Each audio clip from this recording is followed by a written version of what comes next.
The rope groaned first, then the pulley, then his own breath, ragged in the October cold. 30 feet down, something had struck stone with a sound too heavy to be a stone itself.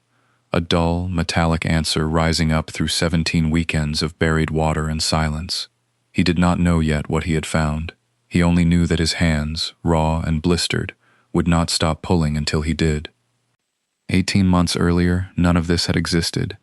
There had been only his father's slow, terrible unwinding, a stroke that took the left side of his face and most of his words, and a son who moved a cot into the corner of the old man's bedroom and stayed there through the spring, the summer, the long white winter that followed.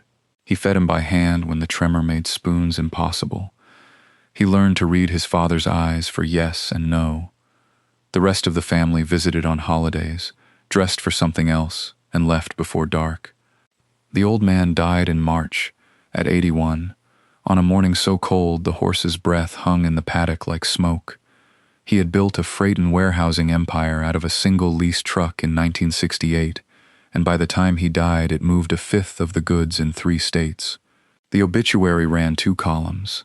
The funeral filled a church in Rhinebeck with people who had not visited him in years. The son stood at the back in a borrowed black coat, mud from the stable still ground into the creases of his boots. 11 years he had lived in the caretaker's cottage on the family's Hudson Valley grounds, tending the horses, the hedges, and finally his father, while his brother ran the company from a glass office in the city, and his sister curated the family's name at gala dinners twice a year. 11 years since a bankruptcy in his 20s had made him, in their eyes, unfit for anything but labor. Rain came the following Tuesday, the kind that turns Poughkeepsie's brick facades the color of wet iron. Inside a law office that smelled of dust and old paper, the family gathered around a mahogany table too large for the room. The estate attorney, a heavy-set man in his 60s named Halloway, arranged his folders with the slow care of someone who had delivered bad news before and dreaded doing it again. The brother sat with his wife's hand resting proprietarily on his sleeve. The sister checked her phone once, then folded it face down, as if remembering herself. No one looked at the groundskeeper's son. Outside, the rain kept falling on the windows, streaking the glass in long, unbroken lines, as though the whole gray sky were keeping time with what was about to be read aloud, a document that would strip him of everything familiar and hand him, instead, 40 acres of flooded, forgotten woods that the family had used for 40 years as nothing more than a place to dump what they no longer wanted. Halloway cleared his throat, and the sound seemed to draw the room tighter, the way a hand tightens around a rope before a pull. He opened the first folder and began to read in the flat, careful cadence of a man who had learned long ago not to let his voice carry opinion. The Hudson Valley estate house, with its 9 bedrooms and its stables and its 200 rolling acres, passed to the elder brother. The freight company shares, controlling interest in a business that moved refrigerated trucks up and down 3 states, passed to the elder brother as well. The Newport property, the summer house with its widow's walk and its view of the harbor, passed to the sister, along with the investment accounts, the art, the silver that had been in the family since 1951. The brother's wife exhaled through her nose, satisfied, as though a verdict long assumed had finally been made official. Then Halloway turned a page and paused. It was a small pause, almost nothing, but the groundskeeper's son noticed it, the way he noticed the weather before a storm reached the valley, the way he noticed a horse favoring one leg before it went visibly lame. "To my youngest son," Halloway read, "I leave the hunting cabin and surrounding 40 acres at Bell Hollow, along with all structures thereon." For a moment no one spoke. Then the brother's wife laughed, not loudly, but with the particular cruelty of someone who has waited years for permission. "The dump," she said. "He gets the dump." The sister did not laugh, but she did not disagree either. She only looked at her folded phone, as if wishing she could check it now. "That cabin's been condemned since before I was married," the brother said, addressing Halloway rather than his own brother, as though the man across the table were furniture. "The well collapsed years ago. It floods every spring. There's nothing out there but poison ivy and raccoon bones. It was in his father's estate planning documents, Halloway said carefully. I only read what's written. The groundskeeper's son said nothing. He had spent 11 years learning the specific discipline of silence, how to absorb a remark and let it pass through him like weather through an old barn, doing no lasting damage because it found nothing to hold on to. He thought, instead, of his father's hands in the last winter of his life, how they had trembled reaching for a coffee cup, how he had steadied them without a word. Outside, the rain had not let up.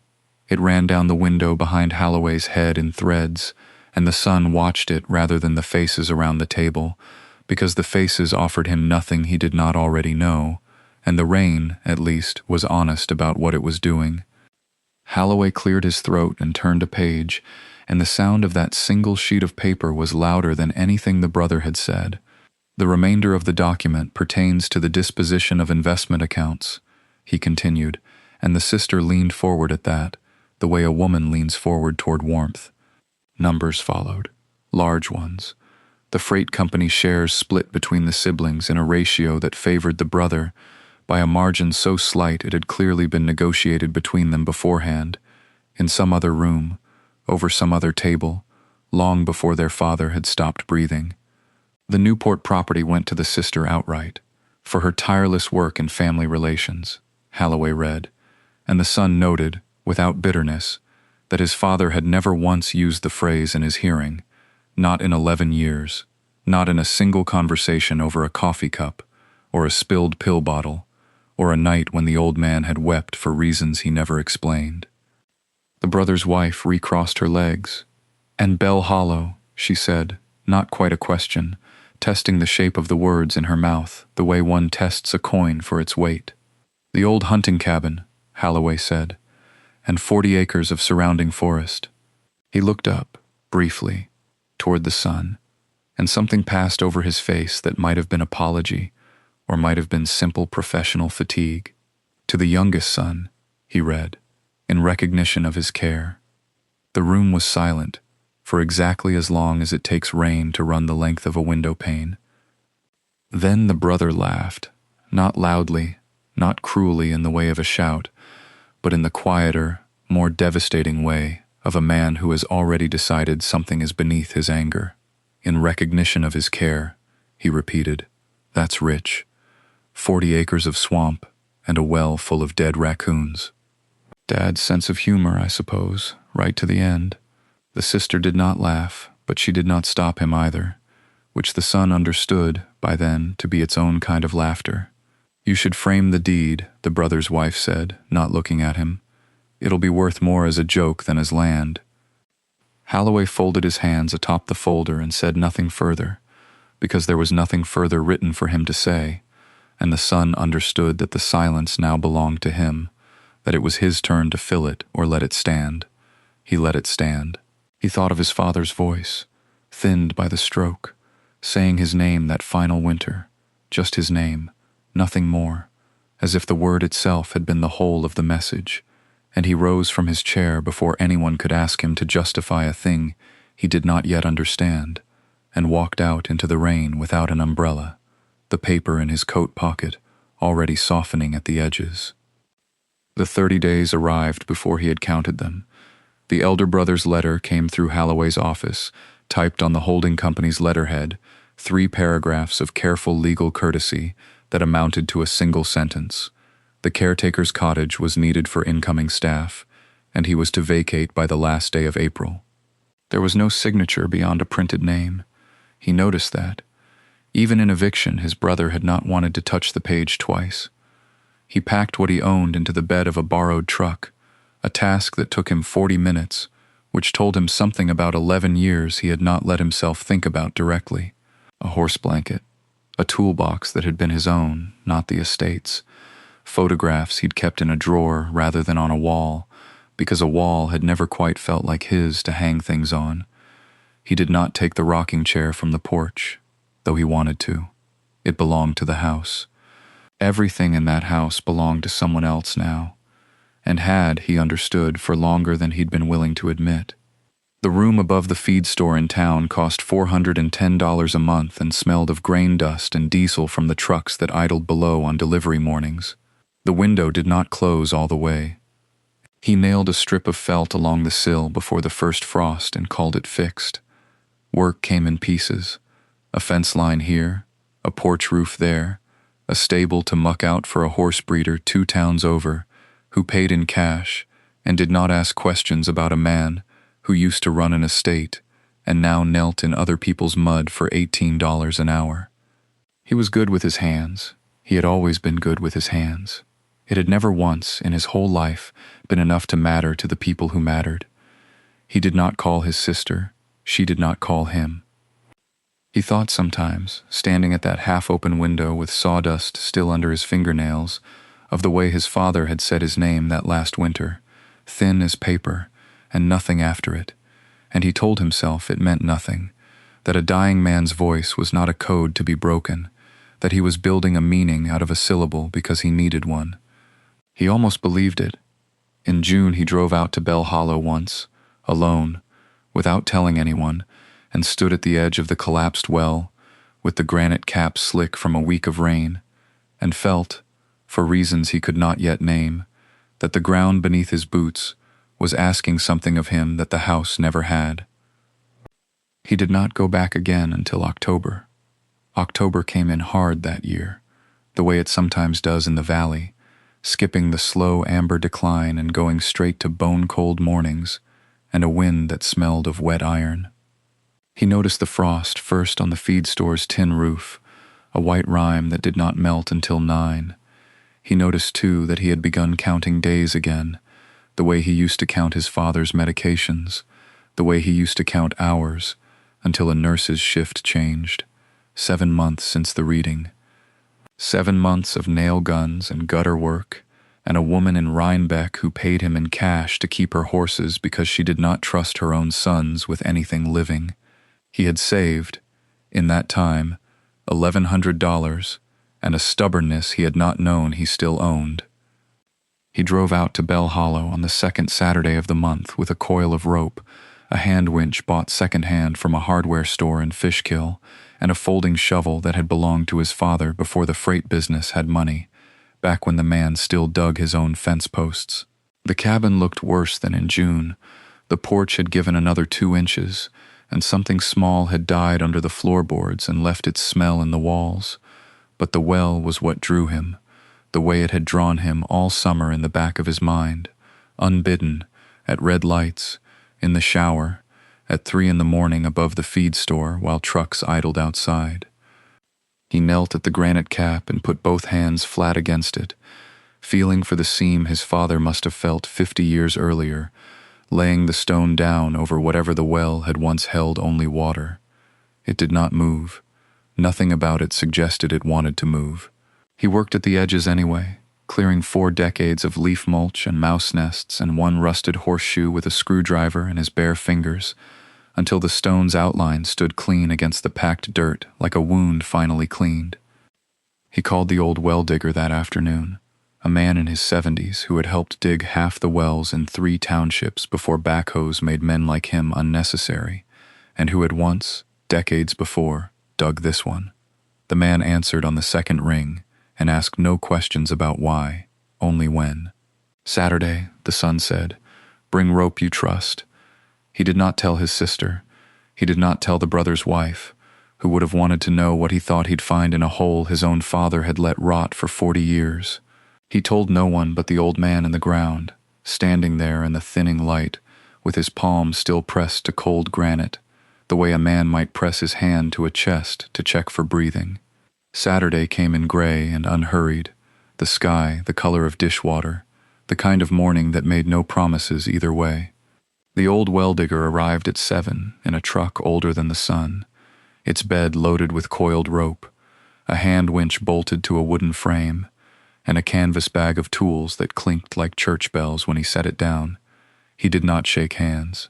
He walked to the stone, crouched with the particular slowness of a man whose knees had been paid in decades of labor, and put 2 fingers against the granite the way a doctor might check a pulse. "Your father asked me to seal this one myself," he said. 1979, October, I think. Cold as this. The son said nothing.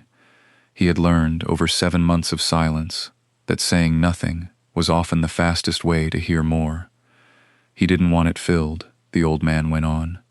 Just capped. I told him a well that isn't filled is a well that's still a well. He said that was the idea. They rigged the tripod over the stone by mid-morning, the winch's chain pulled taut and singing faintly in the wind.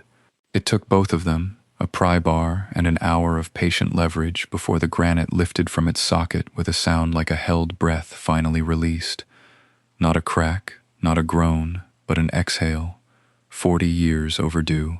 Beneath it, darkness deeper than the gray sky above, and a smell rising up that was not the smell of water at all. Wet iron, old paper somehow, impossibly, still holding its shape after all this time, something metallic and sealed. The old man leaned over the opening with a flashlight borrowed from his truck and held it there a long moment before speaking. "There's your water," he said. "About 8 feet down." "And there's something else."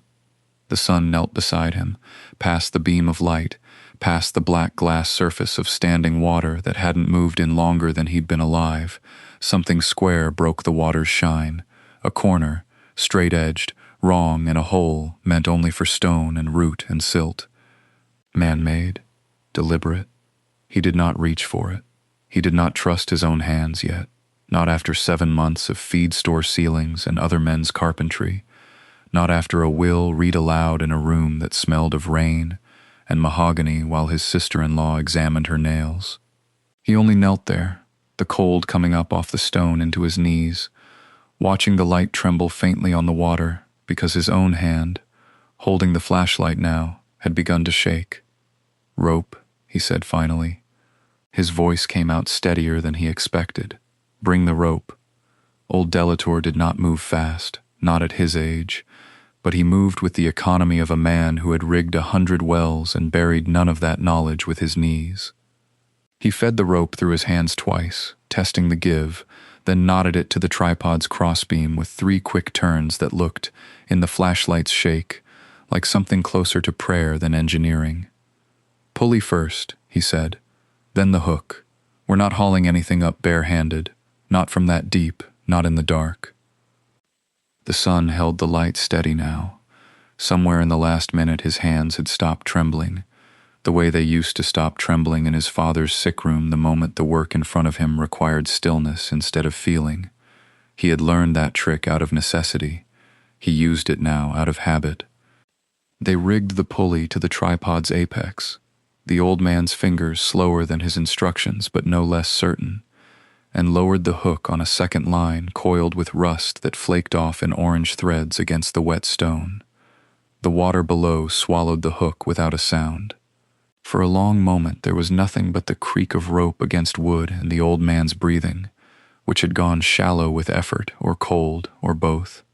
"Careful," Delator said. "Whatever's down there's been down there longer than either of us has been alive. It won't come easy, and it won't come polite." The hook caught on the second pass. The son felt it through the rope before he saw it. A resistance different from stone, different from root, a give that suggested corners, and weight distributed evenly, the unmistakable feel of something built rather than something grown. He wrapped the rope twice around his forearm the way the old man showed him, and together they pulled. It came up slow, water sheeted off the corner first, then the flat top, then the sides. Dark metal, seamed, rectangular, roughly 2 feet by 3, riveted at the joints like something meant to survive a war rather than a rainstorm. The son's arms burned before it cleared the lip of the well, and when it did, it landed on the wet grass with a sound too heavy for its size, a dull iron note that seemed to travel up through the ground itself. Neither man spoke.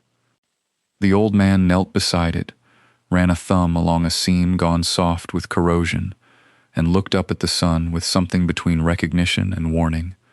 "Your father welded this shut himself," he said. "I'd bet my truck on it. I taught him that bead pattern in 1979, behind the old feed store, before either of us had gray in our hair." Rain had started again, fine and cold, ticking against the lead casing like something counting time it had already spent. "Well," Delatour said quietly, "I suppose we ought to find out what a man buries in his own water." The son did not answer right away. He crouched beside the box, palms flat against its ribbed surface, feeling for heat that wasn't there, only the cold, patient weight of something that had waited longer than he had been alive. 43 years. He did the math without meaning to. 1979 to now, and the number sat strangely in his chest, too large to hold, too specific to ignore. Delatour produced a folding knife from his coat, more out of habit than usefulness, and turned it over once before putting it away again. "That won't touch it," he said. "Your father didn't want a knife getting in. He wanted a torch or nothing." He tapped the seam with one knuckle. "Feel that bead? Even, deep, cooled slow. Man wasn't in a hurry when he did this. Man wanted it to hold." The son thought of his father's hands, the version he remembered from childhood, before the stroke thinned them to paper and bone, thick-knuckled, sun-browned, capable of gentling a spooked horse or splitting a fence post in 2 clean strokes. He tried to picture those same hands bent over a welding torch behind a feed store in 1979, sealing something into darkness on purpose, and found he could not decide if the image frightened him or steadied him. "We'll need the truck," Delatour said, straightening with a groan that spoke of his knees more than his opinion. "Angle grinders in the bed. Cut along the top seam only. The sides look sounder. And do it slow. Whatever's in there's been dry so long, it might not forgive a shock." They wrapped the box in a tarp against the rain and wrestled it into the truck bed, like men handling something that might still be alive. The drive back to the cabin took 11 minutes, though the son would later remember it as longer, the wipers ticking, the windows fogged, neither of them speaking beyond a single exchange when Delatour asked what he planned to do if it was nothing. Old tools, rusted horseshoes, some dead man's private joke. "Then it's nothing," the son said, "but I still pulled it up myself." Delatour looked at him sideways, something like approval crossing his weathered face, and said nothing more. By the time they set the box on a sheet of plywood laid across 2 sawhorses in the cabin's gutted front room, the rain had thickened into a steady, businesslike downpour against the tin roof, and the light through the cracked window had gone the color of old dishwater.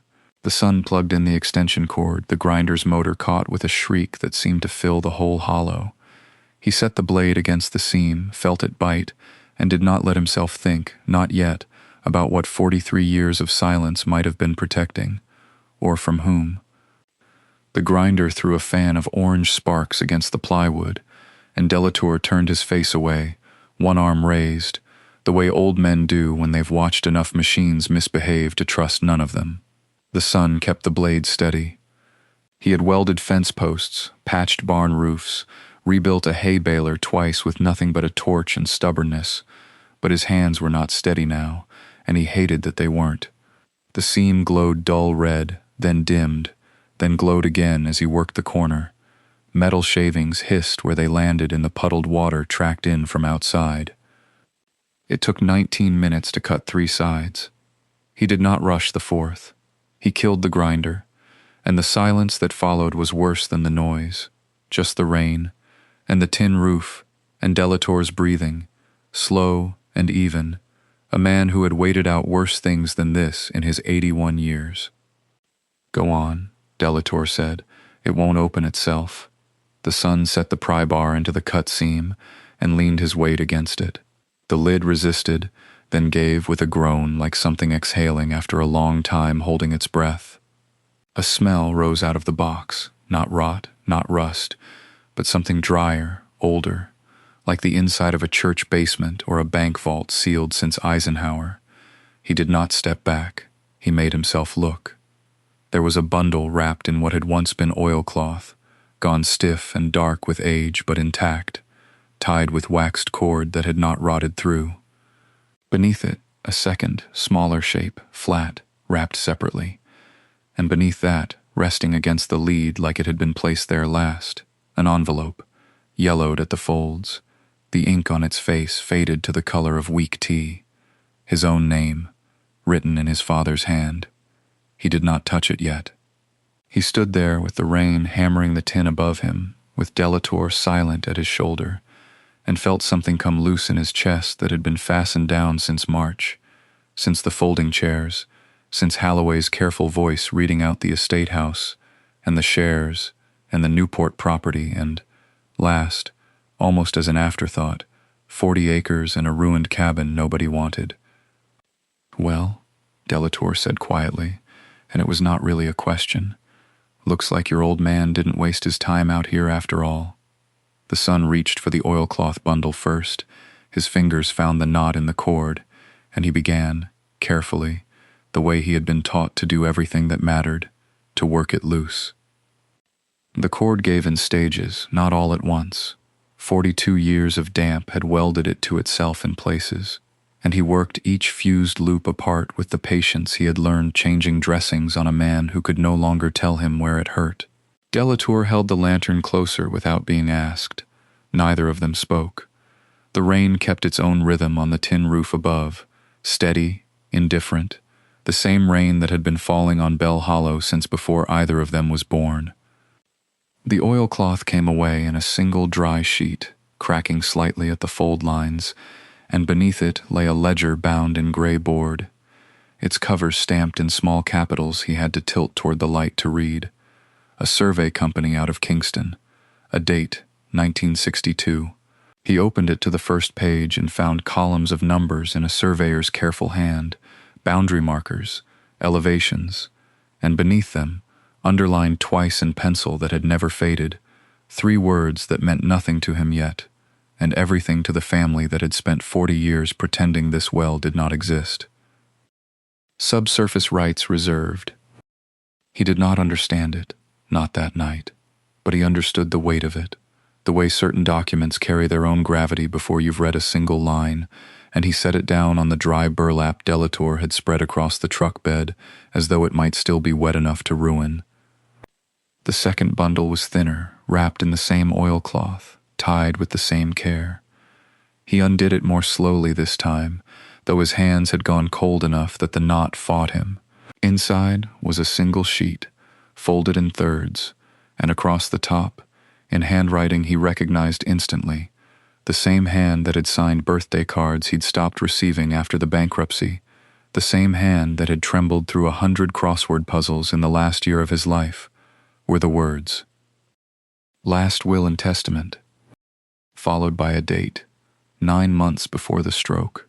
He read it once, standing in the rain-loud dark, and had to read it again because the first time his eyes would not hold still on the page. He did not touch the envelope. He set the will down beside the ledger, squared its edges without thinking, the same instinct that had made him straighten his father's blankets every morning for a year. Delator crouched beside the well mouth now, looking down into the black water where the trunk still sat half submerged, its lid open like a mouth. "There's more down there," Delator said. The son looked at the envelope waiting on the burlap, his own name fading to tea-brown ink, and understood, with a certainty that settled into his chest like cold water finding its level, that whatever was written inside it had been waiting for him alone for a very long time. He did not open the letter yet. That surprised him more than anything else that night, that he, who had waited 7 months for this well to give up its secret, could hold the one thing addressed to him alone and choose, instead, to set it down. Some part of him understood that the letter was not a document. It was the last conversation he would ever have with his father, and a man did not have that conversation crouched in mud with a stranger's lantern swinging 6 feet away. Delator seemed to understand this too. He did not press. He straightened slowly, joints cracking in the cold, and busied himself coiling the spare rope, giving the son the particular privacy that only an old man's tact could produce. Rain kept coming, softer now, less an assault than a steady conversation between sky and stone. The son wrapped the envelope in the dry burlap and set it inside his jacket, against his chest, the way he had once carried his father's prescription bottles home from the pharmacy so the cold wouldn't crack the plastic. Then he turned back to the well. "There's more down there," Delator had said, and he was right. The trunk had not given up everything. Something else glinted in the lantern light, where the water met the black iron edge. A second shape, smaller, rectangular, wrapped in what looked like oilcloth gone slick and gray with decades of rot.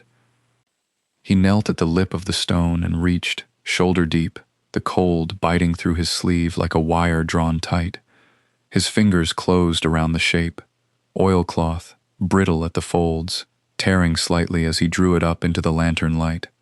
A ledger, smaller than the surveyor's book, bound in cracked leather, the pages inside swollen but intact, water having pooled at the trunk's bottom rather than risen high enough to ruin what had been packed above the floodline. He opened it on his knee, careful as a man handling glass. Columns, dates, names he recognized, the holding company's name among them, printed in a hand too formal to be his father's, some clerk's careful accounting hand from decades past. Numbers that meant nothing to him yet, and everything to whoever had written them. "That's not the survey," Delator said, leaning over his shoulder, close enough that the sun could smell wood smoke and machine oil on the old man's coat. "No," the son said. "Payments." Delator tapped a column with one thick finger, not quite touching the page. "Somebody's been paying somebody for a long time." The son said nothing. He was thinking of his brother's office in the city, the glass and the chrome, the framed photograph of the freight terminal at dawn. He was thinking of the word leasing, which he had heard once, years ago, at a dinner table he was no longer welcome at, spoken lightly, the way people speak of things they don't expect anyone to ask about twice. Above them, the rain had thinned to a whisper against the granite. The lantern guttered once and steadied. Whatever this ledger held, it was not finished speaking. He turned the page carefully, the way a man turns the leaf of an old Bible, afraid the paper might crumble at the crease. The next sheet was different, typed, not handwritten, the ribbon gone pale in places where the ink had starved. A letterhead, faded but legible, a surveying firm out of Kingston, defunct now, the kind of name that meant nothing to anyone born after 1970.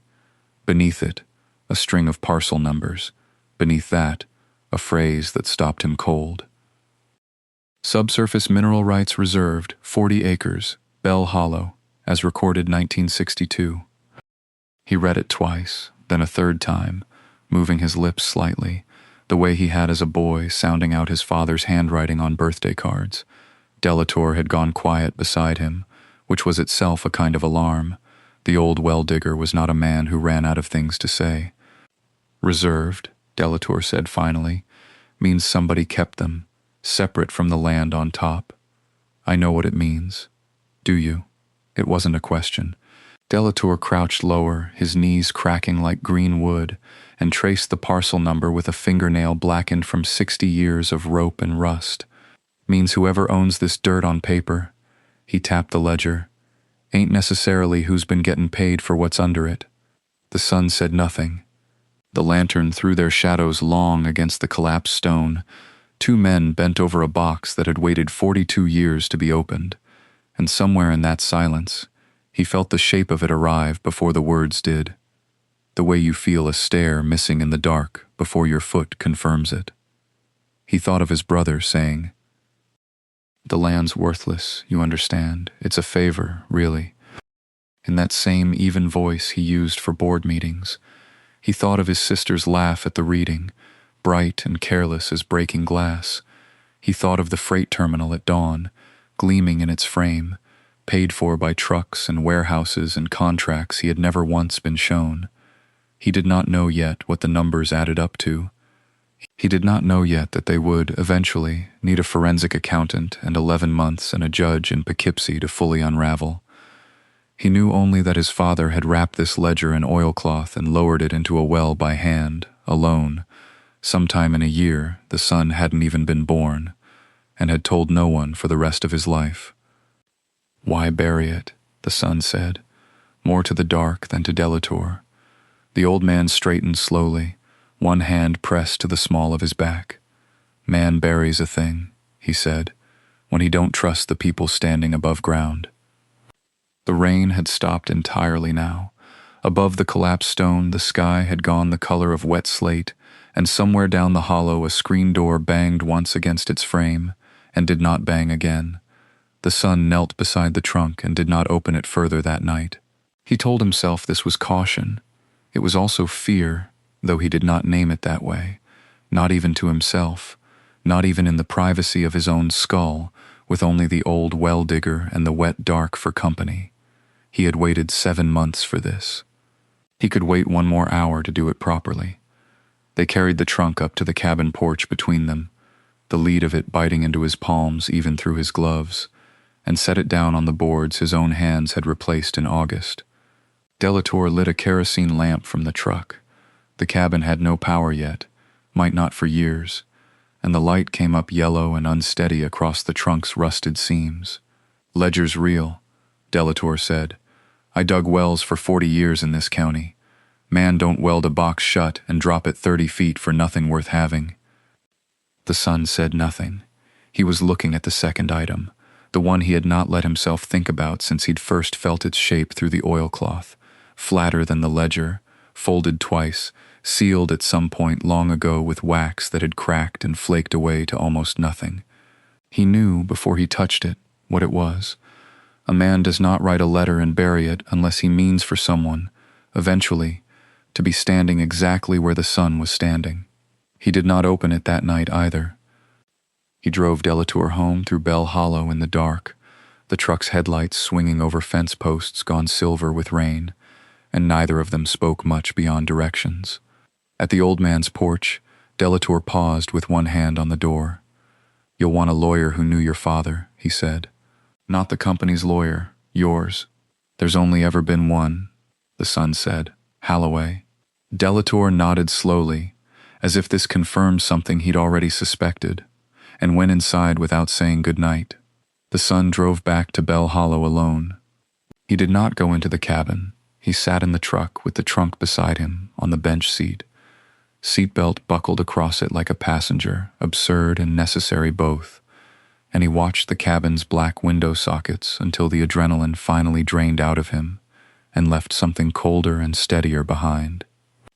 7 months in a rented room above a feed store, 7 months of framing jobs and fence lines and his brother's voice on the one phone call he'd allowed himself, saying the estate's decision was final and he should be grateful for what he'd gotten. 7 months of believing, some nights, that his father's silence at the end had meant nothing at all, that the man had simply run out of time before he could say what needed saying. He understood now that his father had never run out of time. He had simply chosen, decades before, exactly where the saying would happen. He waited until first light to open the trunk fully, because some things should not be read by dashboard glow, and because he suspected, correctly, it would turn out that once he began he would not stop until it was finished. The rain had stopped sometime after 2. By 6, the sky over Bell Hollow had gone the color of skimmed milk, and the son sat on the cabin's rotted porch step with a thermos of black coffee and the surveyor's ledger open across his knees, reading it a second time, then a third, the way a man rereads a diagnosis hoping the words will rearrange themselves into something survivable. They did not rearrange. If anything, the numbers sharpened. 6 years of lease payments, 6 years of a subsidiary.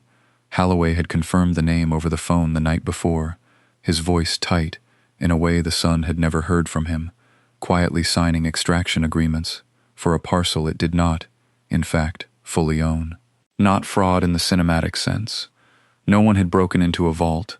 Someone had simply never updated a boundary line after 1962, and for 6 years the family's holding company had collected checks that belonged, on paper now sitting on the son's knees, to whoever held the 40 acres of Bell Hollow. Whoever held Bell Hollow, him. He thought of his brother's voice on that one phone call, flat with the patience of a man explaining something to a child. "The estate's decision is final. You should be grateful for what you got." He thought of the sister's laugh in the Poughkeepsie office, quick and bright as breaking glass. He thought, longest of all, of the letter still folded in his shirt pocket, which he had read once by flashlight in the truck, and had not yet let himself read again, because the second reading would make it real in a way the first had not. The old well-digger's truck came up the drive a little after 7, tires hissing through the standing water. He climbed out slow, joints stiff from the cold, and looked at the son sitting there with paper across his knees like a man keeping vigil. "You look like you found something," he said. "I found everything," the son said. The old man nodded, unsurprised, and lowered himself onto the step beside him without being asked, the way old friends do when they sense a thing needs sitting with before it needs talking about. Neither of them spoke for a while. The 40 acres steamed faintly in the early sun, water still standing in the low ground the way it had for as long as anyone could remember, and somewhere behind them the well gaped open, empty now, its granite cap leaning against the stone collar where the sun had left it the night before. "What happens now?" the old man finally asked. "Isn't up to the well anymore." "No," the son agreed. "Now it's up to Halloway." He folded the ledger closed, careful as a man closing a coffin lid, and reached for his keys. The drive to Poughkeepsie took 40 minutes he did not remember driving. The wipers beat their old rhythm against a windshield still fogged from the truck's heater, and beside him on the passenger seat sat the trunk's contents wrapped in a plastic feed store bag, as though grocery packaging could make ordinary what it held. He kept one hand on the wheel and one hand, without meaning to, resting on the bag at every stoplight, the way a man checks a wound to see if it's still there. Halloway's office had not changed since April. Same brass lamp, same rain against the same window, same smell of old paper and pipe tobacco that seemed to live permanently in the walls. What had changed was the sun. He did not sit in the low chair this time. He stood. The secretary tried to explain that Mr. Halloway had no appointments before 10. The son set the bag on her desk instead of arguing, and something in the weight of it, or the look on his face, made her pick up the phone without finishing her sentence. Halloway came out himself. He was in shirt sleeves, reading glasses pushed up into gray hair, and when he saw what the son was holding through the plastic, the corner of a ledger, the edge of a folded, sealed page, his expression did something the son had not seen from him before. He looked afraid, not of the son, of what the son had brought. "Where?" Halloway said, and stopped, and started again. "Where did this come from?" "The well," the son said. "My father put it there in 1979. He left me a note telling me why." Halloway did not ask to see the note first. He asked for the ledger, and when the son handed it over, he read the first page standing in his own doorway, coat still half on, rain still dripping off the son's boots onto his carpet. His mouth moved slightly as he read, the way a man's does when he is doing arithmetic he does not want to finish. "This is dated 1962, Halloway said quietly. 62 years before anyone read it, the son said. Nobody was supposed to. Halloway looked up at him then, and for a moment neither man spoke, the rain filling the silence the way it had filled the well for 4 decades. Then the lawyer turned, walked back into his office, and set the ledger on his desk with the care of a man laying down something that might still detonate. "Sit," he said. "Please, this time sit." The son did. Outside, the rain had not let up since dawn, streaking the glass in long, unbroken lines, and somewhere 11 miles north the well stood open under a gray sky, waiting, the way it had waited for 45 years, for someone patient enough to look all the way down. Halloway did not open the second document right away. He set it beside the ledger, squared its edges to the desk's leather blotter, and folded his hands over both as though holding them still. For a long moment he only looked at the sun, really looked, the way he had not in April, when the sun had been a wet coat and a hard-luck bequest standing in the back of a crowded conference room. "You understand what you're handing me," Halloway said. "I understand what I found. Those are not the same thing." He said it without unkindness. He pulled a legal pad toward himself and began writing, the pen scratching in short, definite strokes, the kind of handwriting that comes from 40 years of putting things in order that other men had let go to ruin. A holographic will, if it holds up, does not amend the estate. It replaces it. Everything read in April. The house, the shares, the Newport property, all of it becomes provisional the moment I file this. Do you understand what that will mean for your brother, for your sister? I understand what it will mean for the last 6 years, the son said. The ledger tells me that part already. Halloway's pen stopped. He looked at the numbers again, the columns the surveyor had drawn by hand in 1962, and beneath them, in a different ink, the leasing entries someone at the holding company had logged much more recently. Quiet, tidy, unremarkable unless you knew what you were counting. 3.4, he said, half to himself. Perhaps more. I'd have to pull the filings. He set the pen down. You could have burned this, he said, sunk it back in the mud, and let the well fill in again. No one would have known there was anything to find. He wanted it found, the son said. That's why he put it where nobody else would ever bother to look. Something in Halloway's face shifted then. Not surprise, something closer to recognition. The look of a man revising an old judgment in real time. He had drafted the April will himself. He had read it aloud in that same rain, watched the sun take the cabin and the mockery that came with it, and said nothing, because it was not his place to say anything. Now he stood, crossed to the window, and looked out at the gray, unbroken line of it, coming down over Poughkeepsie, and somewhere beyond the hills, over Bell Hollow, over a stone that had been lifted for the first time in 45 years. I'll need the trunk, he said finally. The rope, the pulley marks in the stone, if they're still there. Everything that shows this wasn't staged. He turned back. They will say it was staged. You understand that too. I do, the son said. Good, Halloway said, and reached for the telephone. Then we'd better be exact. Being exact took 3 weeks. Halloway moved like a man who had spent 40 years learning that patience was the only weapon that never dulled. He photographed the trunk from every angle before it was opened, sealed the photographs with a notary's stamp, then had a metallurgist confirm the weld was consistent with hand torch work from the late 1970s. No modern seam, no recent tool marks.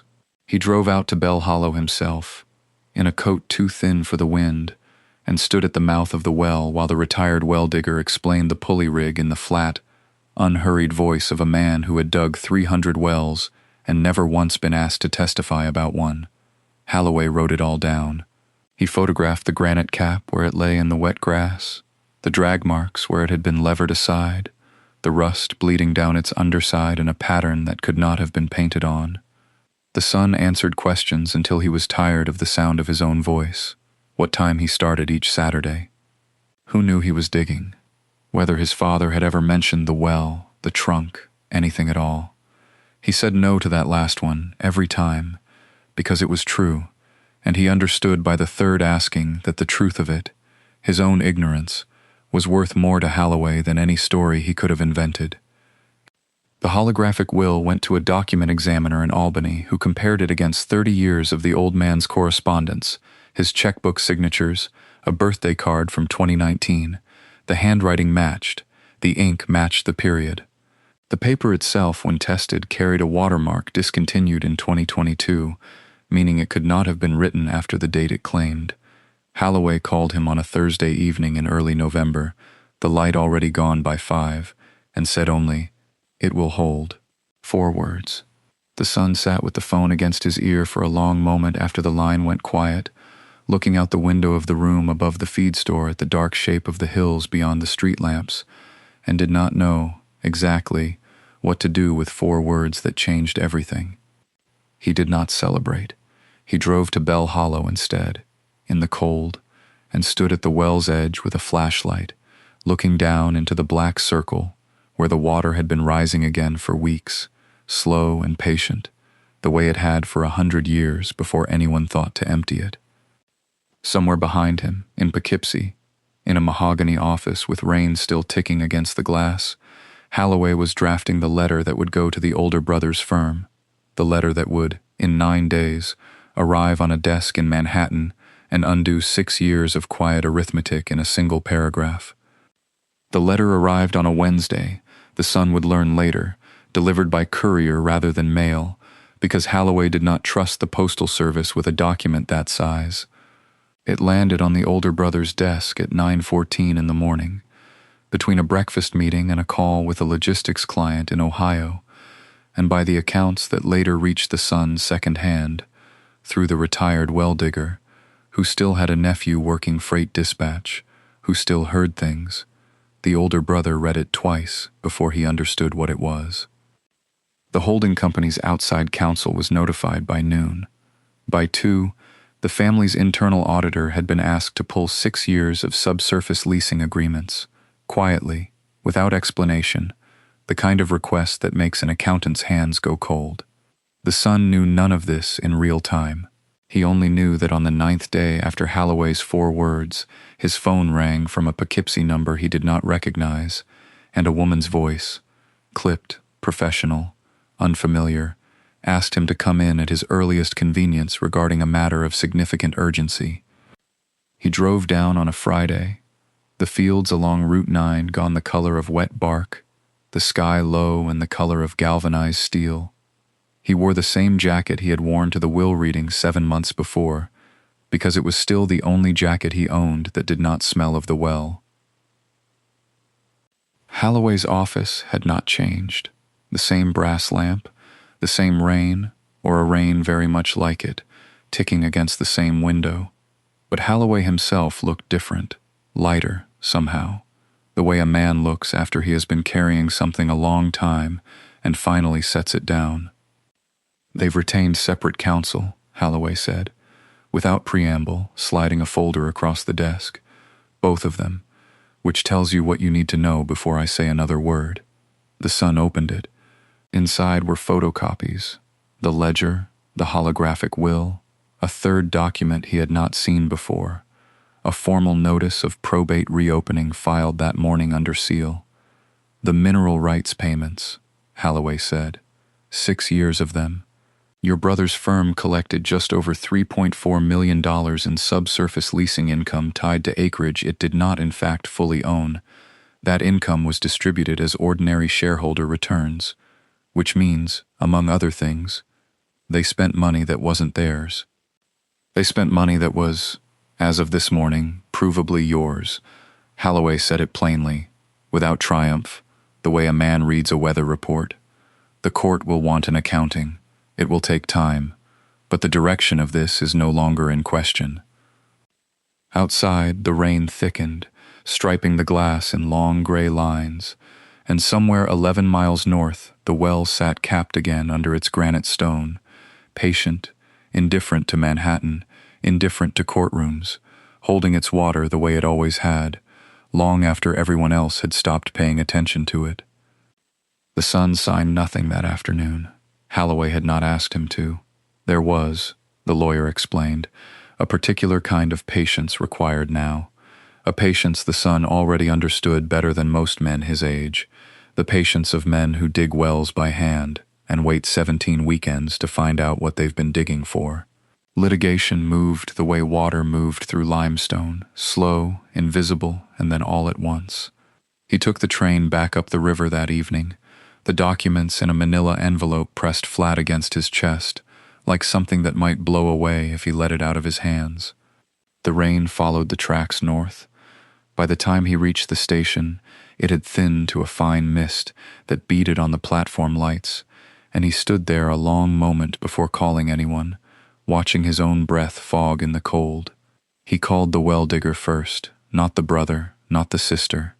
The old man who had rigged the pulley, who had stood at the lip of the well with him in October and said nothing when the trunk came up dripping and black, who had simply nodded once, as if he'd expected exactly this all along. "They're reopening it," the son said when the line connected. "The probate. It's real." There was a pause, and then a dry laugh on the other end, more air than sound. Took them long enough to read what was in front of them. Halloway says it could take months. Things worth having usually do. A pause. "Your father used to say that. About the horses, about the well, come to think of it." The son didn't answer right away. Somewhere behind him, a freight train sounded low and long. His brother's trucks, his brother's warehouses, the empire built on schedules and margins and things arriving exactly on time. He thought of the ledger sitting in Halloway's safe now, of the 6 years of numbers that had moved quietly from one column to another, while nobody at Bell Hollow had been watching, because nobody at Bell Hollow had ever been watching anything at all. He walked home instead of calling a car, the 2 miles from the station to the feed store, past dark fields silvered with rain, past the turn that led, if he'd taken it, out to the cabin road. He didn't take it that night. There would be time for the well later, time to stand over the stone and think about what it had held for 42 years and what it had cost his father to put it there.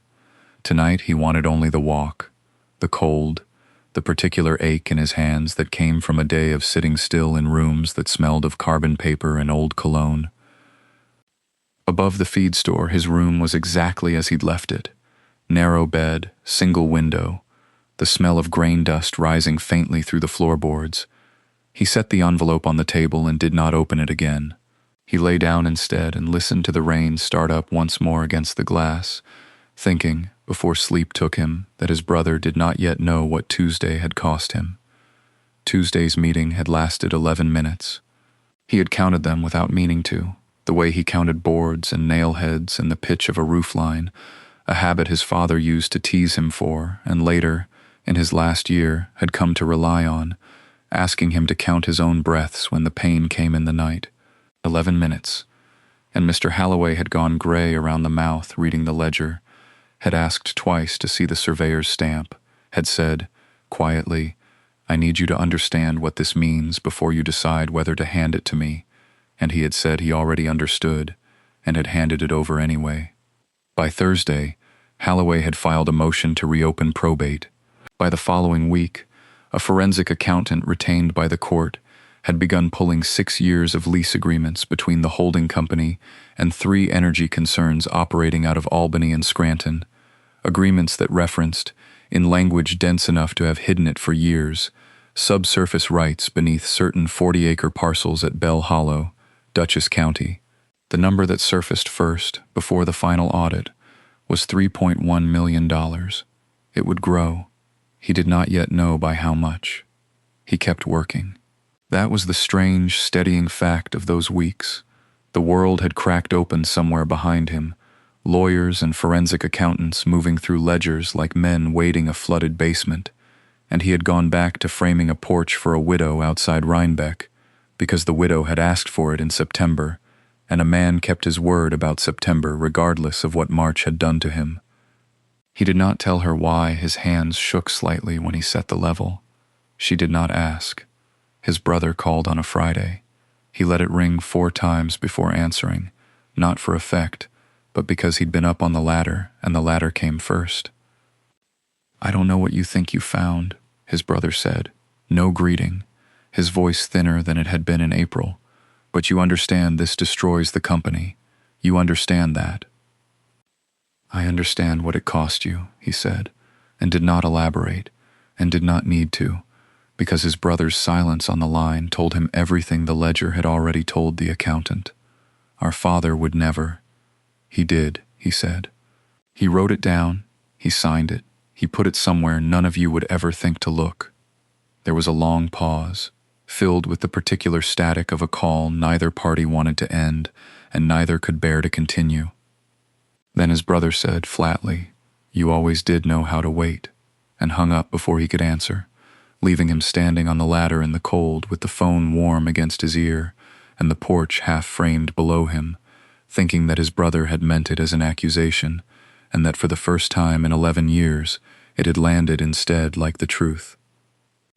The probate hearing was set for the 2nd week of December, in a Poughkeepsie courtroom with radiators that ticked and hissed and did nothing against the cold coming off the windows. He wore the only suit he owned, the one from his father's funeral, and sat beside Mr. Halloway at a table scarred with decades of other families' disputes. His sister did not come, his brother did, in a coat that cost more than the son's truck, with a lawyer of his own who spoke in careful, bloodless phrases about fiduciary interpretation and testamentary intent, while the judge, a woman with reading glasses pushed low on her nose, turned the pages of the holographic will as though she were handling something that might still be wet. The ledger went in as an exhibit. So did the surveyor's map, the lease agreements, the 6 years of payment records the forensic accountant had rebuilt line by line, number by number, until the shape of the theft stood up on the page like something with a spine. The holding company's lawyer objected to the chain of custody, to the age of the document, to the condition of the box it had come in, and the judge listened to all of it with the patience of someone who had heard every delaying tactic a family could invent. And then she asked, simply, whether anyone in the room disputed that the signature was his father's. No one did.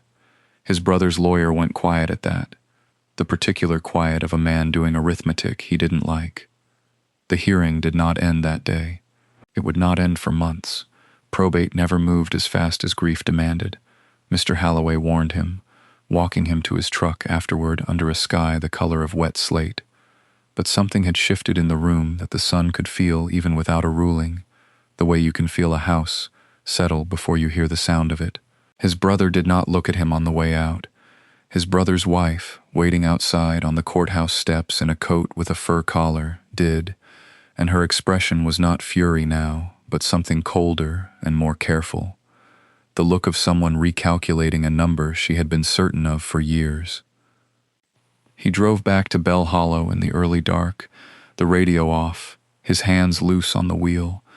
The cabin was framed in now, dry inside for the first time in 40 years, and the well sat capped beneath its granite stone, exactly as it had before he touched it, exactly as his father had left it. He parked and sat a moment without going in, watching his own breath fog the windshield, thinking that his brother had called him patient as an insult, and that patience, it turned out, had never once been the wrong thing to be. The judge's ruling came 11 days later, delivered not in the courtroom but by letter, 3 pages of dense legal language that Mr. Halloway read aloud over the phone because he said some things deserved to be heard in a voice rather than seen cold on paper. The holographic will was admitted. The 1962 ledger was entered as evidence of the diversion. The estate was ordered back into probate in full, every account frozen a second time, every asset the siblings had already begun quietly redistributing among themselves, clawed back into a single contested pool, pending final accounting. 6 years of mineral rights payments, $3,400,000, give or take the interest the court had tacked on, were to be traced, recovered, and redirected to whoever the final accounting confirmed as majority heir to Bell Hollow. He listened to all of it standing in the framed-out kitchen of the cabin, phone pressed to his ear, sawdust still on his forearms from the morning's work, and when Mr. Halloway finished reading, he did not say anything for a long moment, because there was nothing in him yet that felt like triumph. It felt instead like the quiet after a long fever breaks. Not joy, just the strange lightness of a weight finally set down. His sister called that evening, not to apologize. She never apologized, not once in the whole unwinding of it, but her voice had lost its practiced warmth entirely, and what was left underneath was something almost like fear. She asked him, carefully, what he intended to do with the land, whether he meant to sell the mineral rights outright, whether there was a number that would make this simpler for everyone. He told her he hadn't decided. That was true. He had decided almost nothing except that the cabin itself was not for sale, not the 40 acres around it, not the well, not the stone that capped it. The rights beneath the ground could be negotiated by lawyers in rooms he would never have to sit in again. The ground itself was his father's, and now it was his, and it would stay that way. His brother did not call at all. The town noticed the change before the family fully absorbed it, the way small towns always do, faster than courts, faster than lawyers. The woman at the feed store counter began greeting him by a title she hadn't used before, half joking, half not, and would not take his money for a length of rope one Saturday morning, waving him off with a look that said some debts settle themselves. The old well digger, when he stopped by to check on the framing, only nodded at the capped stone and said that his father had always been a stubborn man who buried things properly, and that stubbornness, evidently, ran in the blood down to the son who dug it back up. He kept working through November, boards going up one at a time, the cabin taking a shape it hadn't held in decades.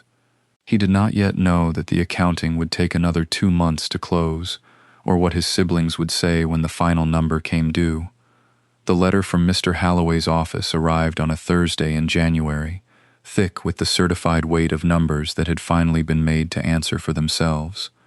6 years of leases, 6 years of quarterly payments routed through 3 shell accounts before landing, cleaned and untraceable, in the holding company's general fund. The auditors had traced it all, dollar by dollar, the way the old well digger had once traced rope by rope down into the dark. The total came to $3,400,000 and change, in this case, meant $11,000 that some junior accountant had rounded off in a footnote, as though $11,000 were a thing that could be rounded off, as though any of it were small. His sister called first. Her voice on the phone was careful in a way it had never been careful before, testing each word before she let it out, the way a person tests ice. She said she hoped there were no hard feelings, that family was family, that surely they could all move forward as adults. He listened to the whole of it standing in the cabin's unfinished kitchen with sawdust on his boots, and when she finished, he said only that he hoped the philanthropy board had a line item for restitution, and hung up before she could answer. His brother did not call. His brother wrote, through counsel, a single paragraph disputing the valuation of the mineral rights, which the son read once, folded, and mailed to Halloway without comment. The dispute did not survive the month. The surveyor's ledger, it turned out, did not care whose name was on the company letterhead. It cared only about lines on a map drawn in 1962 by a man who was by now 40 years dead, and those lines did not move, no matter how many lawyers stood on either side of them shouting. By February, the back payments had been recalculated, and the first wire transfer landed in an account he'd opened at the same bank where he used to cash his caretaker's paychecks. The teller he'd known for 11 years staring at the number on her screen, longer than professional courtesy required. He did not celebrate. He drove out to Bell Hollow that evening instead, in the last gray light, and stood at the edge of the capped well with his hands in his coat pockets, watching his breath go up white into the cold.